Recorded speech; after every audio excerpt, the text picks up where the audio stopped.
Bienvenue sur le jour 2 du défi 27 jours pour créer ton side hustle. Ce défi, du coup, il a démarré il y a 2 jours, donc j'espère que tu as pu y participer. Si ce n'est pas le cas, tu peux encore voir le jour 0, le jour 1 sur la playlist dédiée sur la chaîne YouTube Active Worker. Il y a 2 choses que tu peux faire pour vraiment vivre une expérience incroyable sur ce défi. Numéro 1, rejoindre le groupe Side Hustle France, premier lien en description. Deuxième chose, acheter le livre parce que quelque part on va se baser sur ce livre-là pour t'aider en 27 jours à créer ton side hustle. Donc aujourd'hui, le livre, on est sur le chapitre 2, c'est donc le jour 2. On va apprendre à faire pousser l'argent sur les arbres, ce que normalement il n'est pas possible. Et pour ça, en fait, l'auteur Chris Guillebeau, il nous propose 3 choses extrêmement importantes à avoir dans toutes les idées. Donc ce que je te propose, c'est qu'on va parcourir ces 3 choses. Si tu ne les as pas, ton idée de side hustle ne sert à rien. Ensuite, on parcourra la checklist qu'il propose en fin de chapitre. Et ce que je te propose, c'est de mettre à l'épreuve 2 idées que je vais pouvoir te proposer de side hustle, 2 idées qui me viennent maintenant. Ça ne veut pas dire que c'est ce que je vais mettre en place, mais ça nous permettra du coup de voir si c'est des idées intéressantes ou pas. Et du coup, je serais ravi d'avoir tes commentaires, tes avis en description, en commentaire de la vidéo. Donc on est parti. Concrètement, ce qu'il va faire ici Chris Guillebeau, c'est qu'il va nous donner l'exemple d'abord d'une personne qui se lance dans la caricature et qui va commencer par faire des caricatures dans un parc qui a des règles extrêmement précises et qui démarre la caricature avec 8 dollars de l'heure. Donc c'est vraiment très peu payé, ça demande beaucoup de temps, elle ne peut pas faire ce qu'elle veut et ça lui permet en tout cas d'avoir un premier résultat et de se rendre compte que ça fonctionne. Ensuite, elle va se dire qu'elle peut monétiser sa compétence par elle-même et elle contacte des entreprises pour leur proposer ses services lors d'événements. Elle y arrive, elle obtient un ratio de 50 à 100 dollars de l'heure et ça lui permet du coup d'avoir un peu des clients, d'écrire et de dessiner avec sa tablette graphique, de publier ça sur Instagram, d'avoir de l'exposition. Et voilà, et à la fin, elle va vraiment maximiser son travail justement avec les réseaux sociaux et c'est là que son truc va commencer à décoller. Ce que cet exemple nous explique, c'est que du coup, il y a 3 choses extrêmement importantes à mettre en place dans ton side hustle. La première, c'est que ton idée, elle doit être faisable. Et pour que ton idée soit faisable, il y a 3 prérequis importants à avoir. La première, c'est que c'est une idée qui doit te stimuler, t'exciter. C'est quelque chose que tu dois avoir envie de faire. Parce que si tu n'as pas envie de le faire, vu que tu dois le faire à côté de ton travail, bonne chance pour maintenir ça sur une période de 3, 6 mois, 1 an, ne serait-ce que les 27 jours qu'on passe ensemble, tu n'y arriveras pas.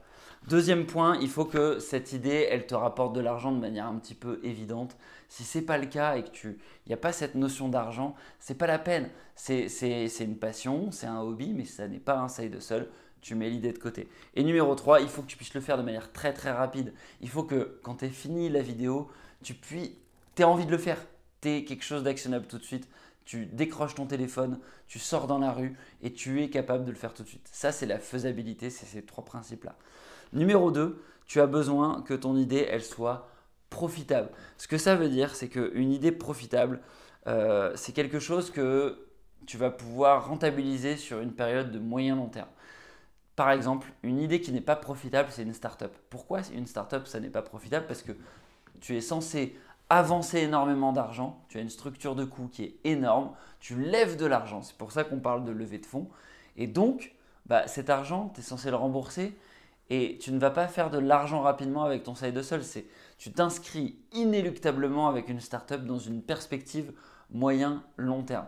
Or, ce que tu veux, c'est que ton idée, elle soit profitable tout de suite, elle rapporte du cash tout de suite sur une perspective court-moyen terme et pas une perspective moyen-long terme.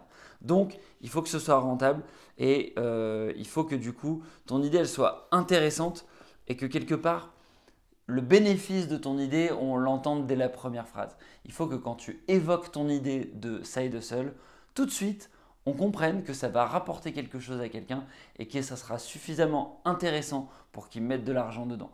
Le side hustle classique, extrêmement tarte à la crème, c'est les enfants scouts qui vendent des donuts aux États-Unis.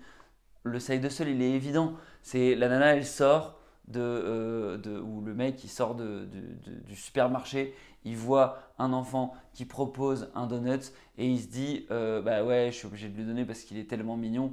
On se dit tout de suite que ça a du sens et peut-être que tu as déjà vu ça. Les enfants qui te vendent par exemple un ticket de tombola, ça c'est un side hustle rentable parce qu'il vient et dit bonjour monsieur, est-ce que vous auriez un peu d'argent? C'est rentable par essence puisque soit tu donnes, soit tu ne donnes pas, mais si tu participes au truc, de toute évidence, tu dois donner de l'argent. Et s'ils le font tous les ans, c'est parce que ça rapporte de l'argent et que ça permet à la fin, à la kermesse, d'avoir des lots intéressants pour les enfants ou de financer des voyages ou de faire d'autres choses pour les écoles. Numéro 3, il faut que ton idée, elle soit persuasive.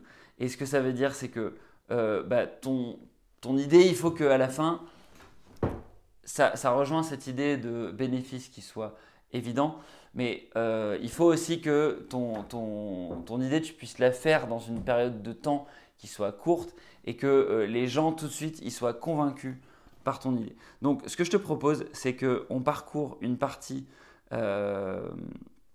des éléments que tu peux trouver dans l'article dédié de Side Hustle France, que je te mettrai en description, sur les différents jours du Side Hustle. Et typiquement, une idée persuasive pour eux, c'est quoi? C'est une idée qui arrive au bon moment. Il y a une histoire de timing. Il faut que ton idée, elle arrive à un moment où ton client il va avoir un problème dur pour difficile, urgent, reconnu. Si ton idée, elle sert à rien et le client potentiel, il n'en a pas besoin, et ben ça ne servira à rien. Ensuite, il faut que ça réponde à un problème ou que ça facilite la vie de client potentiel. Et enfin, il faut que ce soit difficile pour les clients de dire non. Il faut que ton idée, elle soit tellement facile, tellement actionnable que tu puisses le faire tout de suite et que les clients disent oui tout de suite. Donc, une fois qu'on a dit tout ça, on a compris ce qui était important pour une idée, à savoir que ce soit une idée faisable, que ce soit une idée rentable et puis que ce soit une idée persuasive, que les gens aient envie tout de suite de te faire confiance. Ce que je te propose, c'est qu'on parcourt la checklist que Chris Guillebeau nous donne et ensuite je te donne 2 exemples et on essaie de voir ce qu'on peut faire avec ça. Donc la checklist, c'est quoi? C'est que numéro 1, est-ce que tu peux décrire ton idée en une phrase? Numéro 2, est-ce qu'il y a une manière évidente de faire de l'argent avec ton idée? Numéro 3, est-ce que ton idée, elle résout le problème de quelqu'un? Numéro 4, est-ce que tu peux mettre en place de manière très rapide ton idée? Est-ce que tu peux le faire tout de suite? Est-ce que, numéro 5, il y a peu de maintenance à mettre en avant pour que ton idée elle perdure et qu'elle soit rentable à la fin?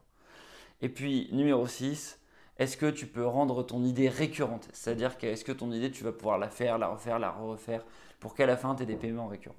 Voilà, ça c'est la checklist. Maintenant, je te propose mes 2 idées et je serais ravi d'avoir tes avis en commentaire. Ma première idée, c'est l'idée Active Worker de base. C'est le service que j'ai lancé sur 5euros.com, à savoir un coaching.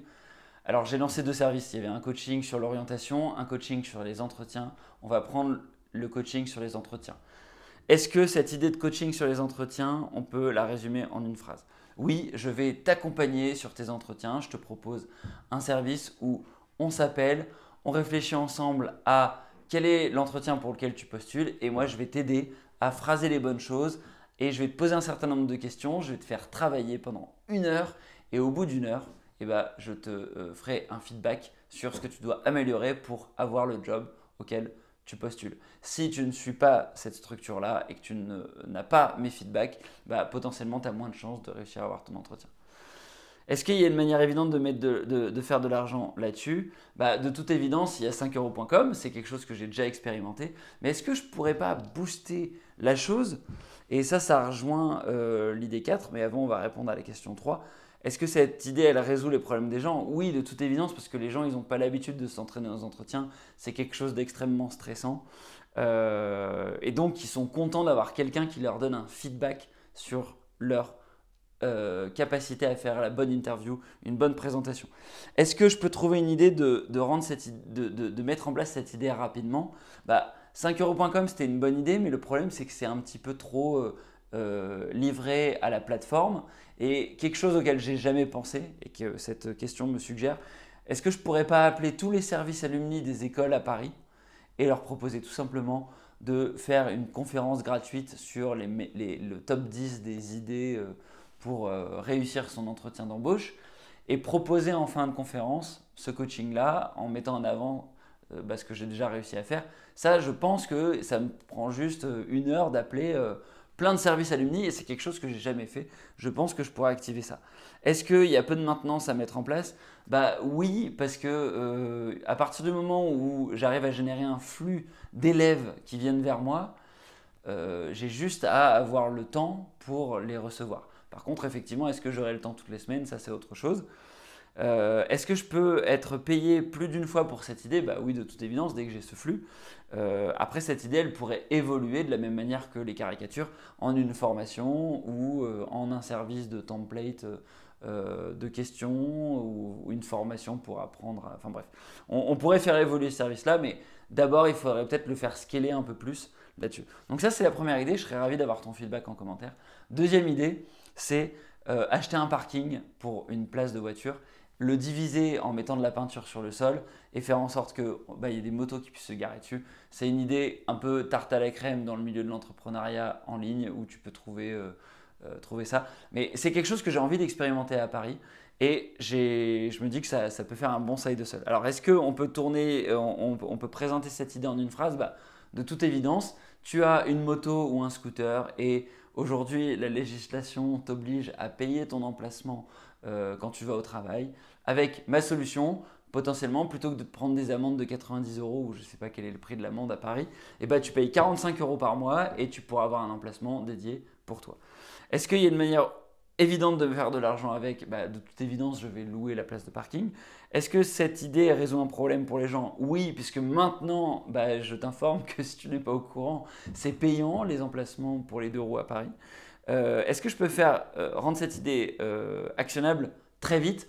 Alors, il se trouve que moi j'ai un peu de sous de côté, donc je peux acheter une place de parking, mais peut-être que je peux ne pas l'acheter, mais aller voir mon banquier et j'aurai très très vite un accord pour la financer, cette place de parking.